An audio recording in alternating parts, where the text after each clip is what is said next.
Good morning students, welcome to physics class. This video is related to 12th English medium student. जैसा कि आपको हम पता है कि हम लोग वेव ऑप्टिक्स के बारे में आपको पढ़ा रहे हैं, है ना? और वेव ऑप्टिक्स में हमने आप लोगों को polarization by double refraction last lecture पे समझाया था। आज उसी पर बेस्ड एक एप्लीकेशन है निकोल प्रिज्म। बहुत अच्छा टॉपिक है, आइए देखते हैं। Nicol prism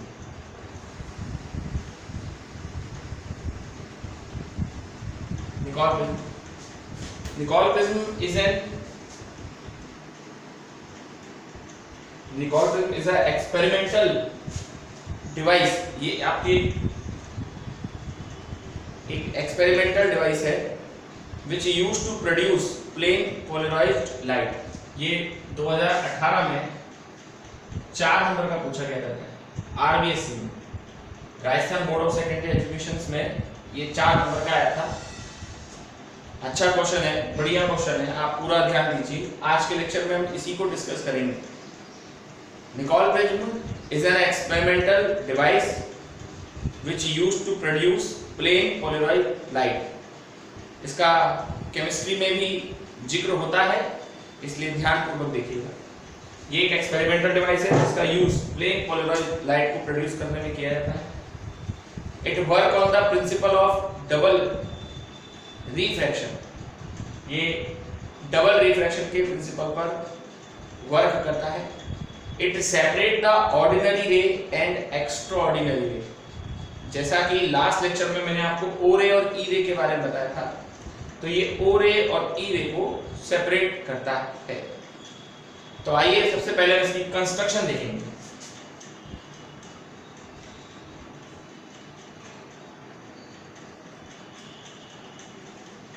Construction. In a Nicol prism we have a piece of calcite। Nicol prism में हमारे पास एक कैल्साइट का टुकड़ा होता है। In a Nicol prism we have a piece of calcite, एक कैल्साइट का टुकड़ा होता है whose length is thrice, जिसकी जो लेंथ होती है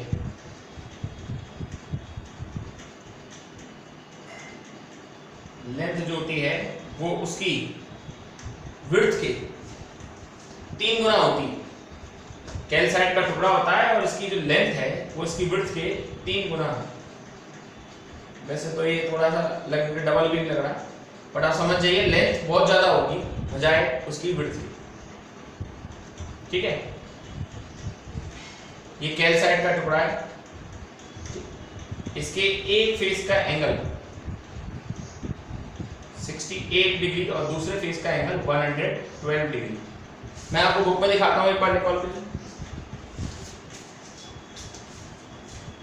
देखिए, अच्छा टॉपिक है, छूटना नहीं चाहिए।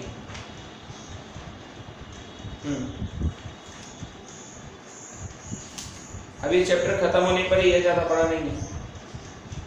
ठीक है, इसके वैसे एंगल तो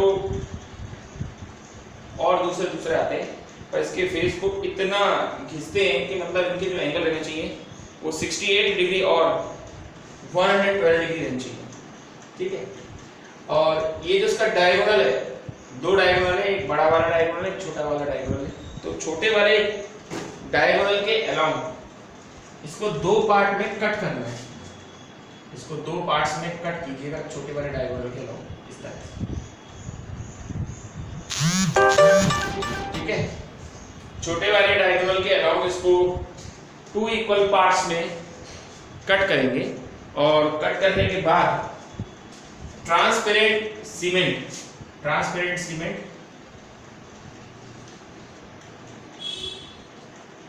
कनाडा बाल्सम, पहली बार नाम सुन रहे हैं, कनाडा बाल्सम। ये आपका ट्रांसपेरेंट सीमेंट होता है कनाडा बाल्सम।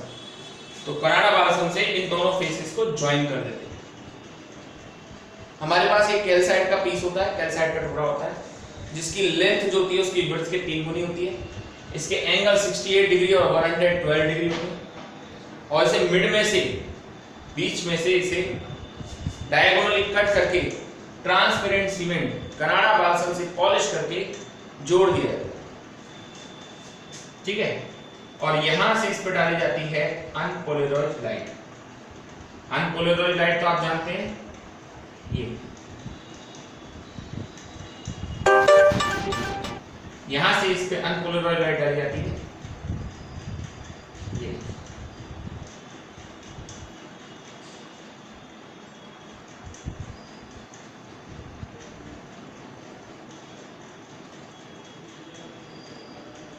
ये इस पे अनपोलराइज्ड लाइट डाली जा रही है, ठीक।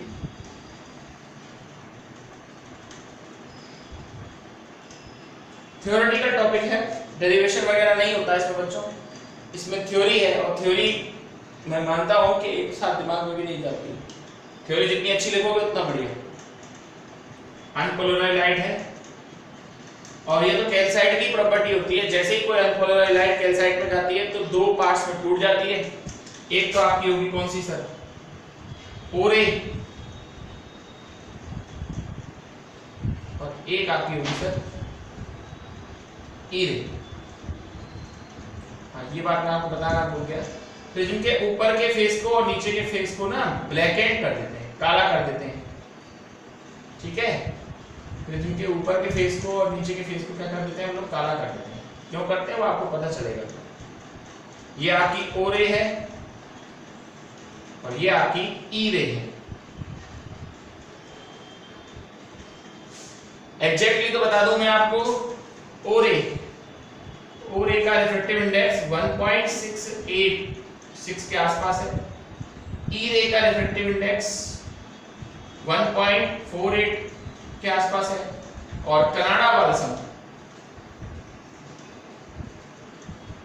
बाल्सम इसका जो रिफ्रैक्टिव है वो 1.55 के आसपास, ठीक है। एक बार मैं बुक से मिला लेता हूं कि कहीं कोई गलती तो नहीं है।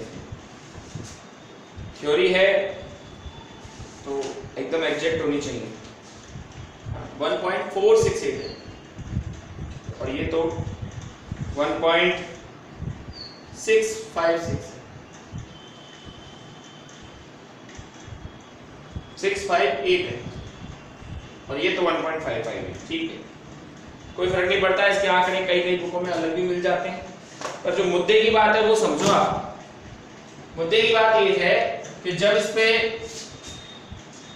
ये गिरती हैं ईरे, तो ईरे जो होती है उसका रिफ्रैक्टिव इंडेक्स 1.648 है और कनाडा बाल्सम का रिफ्रैक्टिव इंडेक्स 1.55 है। यानी ईरे के लिए कनाडा बाल्सम कैसा बिहेव कर रहा है, डेंसर मीडियम का। तो ईरे तो इससे आसानी से पास हो जाती है, मतलब कनाडा बाल्सम ईरे को तो जाने देता है।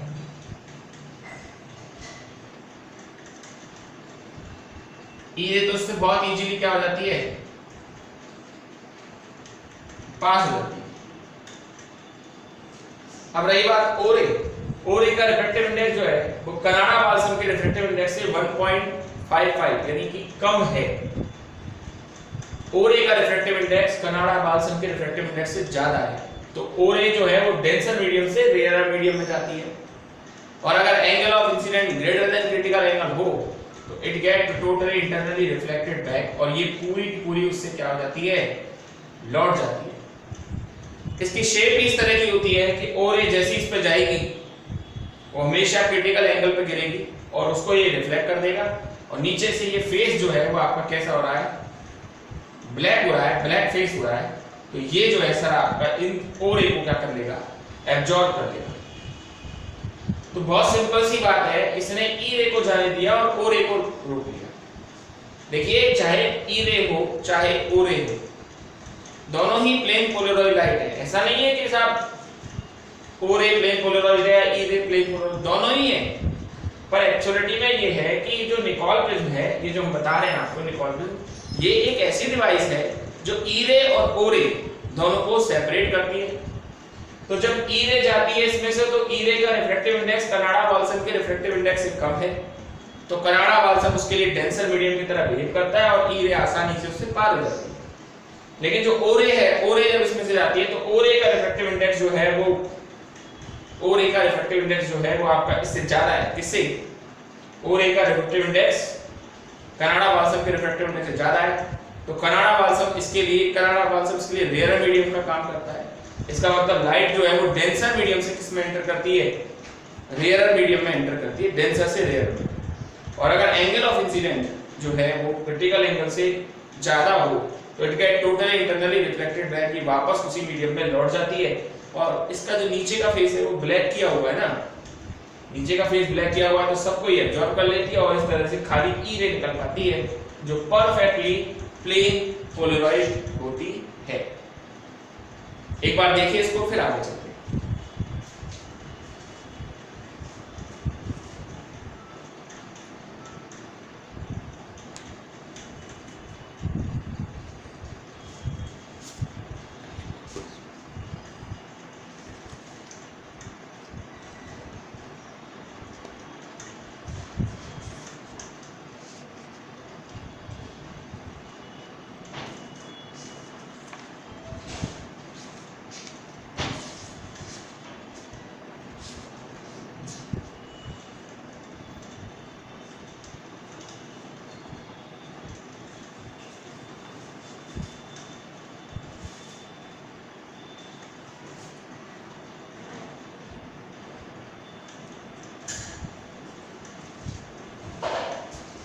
ये जो ई रे है ये प्लेन पोलराइज्ड होगी ना, ध्यान रखना, प्लेन पोलराइज्ड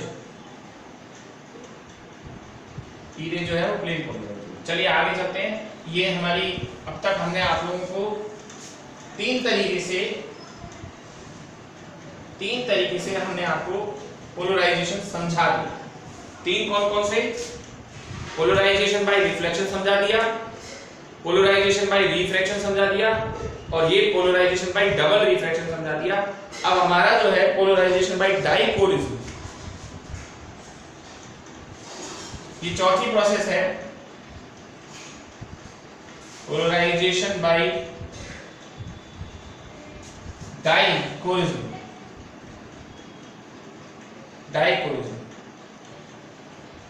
देखिए डाइपोलिज्म क्या होता है, आपको इसी चैप्टर में हमने एक प्लेन ऑफ पोलराइजेशन और प्लेन ऑफ वाइब्रेशन समझाया था।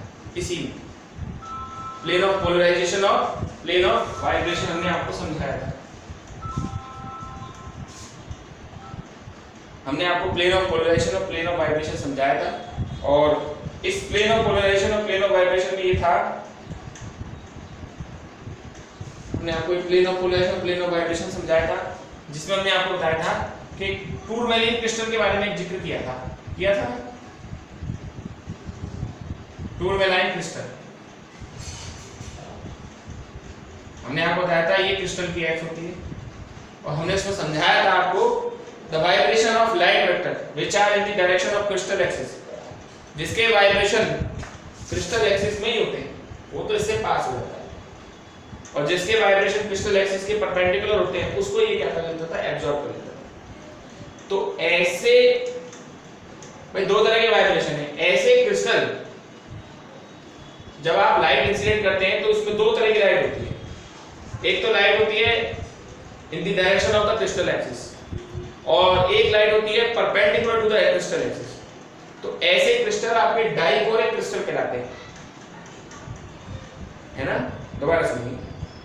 When a light incident on a tourmaline crystal, जब ये लाइट आपकी टूरमैलाइन क्रिस्टल पर गिरती थी तो जिसके वाइब्रेशन क्रिस्टल की एक्सिस में होते थे वो तो इससे पास हो जाते थे और जिसके वाइब्रेशन क्रिस्टल की एक्सिस के परपेंडिकुलर होते थे उसको ही एब्जॉर्ब कर लेते।